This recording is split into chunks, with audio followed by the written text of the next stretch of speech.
If you're an iPhone user tired of slow Wi-Fi and streaming issues, you need to know this trick for downloading videos legally. Straight from Chrome. Let's keep it simple.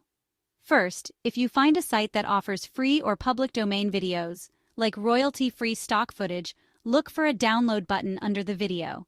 Tap it, then save the file to your iPhone's Files app. You'll find your downloads right there, easy. For streaming giants like Netflix or YouTube Premium, the secret is using their official apps. Spot the download arrow under your video, tap it, and voila! Watch offline anytime. Want more options? Some trusted third-party apps like Private Browser with AdBlock let you paste a video link and download. Just double-check they're safe and legit before using. Remember, never download copyrighted stuff without permission, and always check a site's terms. Oh, and keep an eye on your storage. Videos can eat up space fast.